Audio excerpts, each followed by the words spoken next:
আসসালামু আলাইকুম ভিউয়ার্স, সবাইকে আন্তরিক অভিনন্দন। আজকে শুক্রবার সকাল সকাল আমার এক বন্ধু এই যে দেখতে পাচ্ছে হ্যান্ডরাইটিং ক্লাস চলে আসছে। ও বেসিক্যালি থাকে টঙ্গীতে আর হ্যান্ডরাইটিং ক্লাস করে উত্তরাতে। তোর নাম কি বাবু? আবু হাশিম জিম।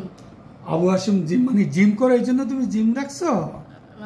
তাহলে এটা ইসলামের জিম। তোমার বডিটা তো জিম করো করে মনে হচ্ছে আমার কাছে। Very good.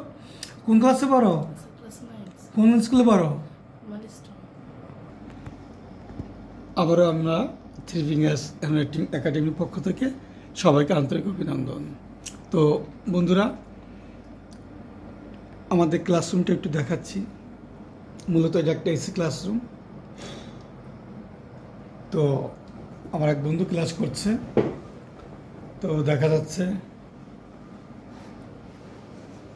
যে ক্লাসে ফাঁকে ঝোঁকে একটু আমরা দেখাতে চেষ্টা করি যেই। তো থ্যাংক ইউ ভেরি মাচ। তো তোমার জীবনের উদ্দেশ্যটা কি বাবু? আমার জীবনের উদ্দেশ্য সাকসেস হওয়া। আহা, কি হইতে চাও জীবনে? বিল গেটসের মতো বড়লোক হইতে চাও? Very good. বড়লোক হইতে গেলে তোমাকে লেখাপড়া, পরিশ্রম, তারপর নিজের কিছু আবিষ্কার এগুলো হতে হবে, তাহলে তুমি বড় হইতে পারবা। ওকে, আমরা সবাই দোয়া করি তুমি যেন অনেক বড় হও, আর আল্লাহকে ডাকবা সব সময়। হ্যাঁ, তাহলে তুমি অবশ্যই বড় হবা। আল্লাহকে বাদ দিয়ে জীবনে কিছুই করতে পারবা না। সাথে সাথে রাখবা, ইনশাল্লাহ অনেক বড় হবে। ওকে, ভালো থাকো। আল্লাহ হাফেজ।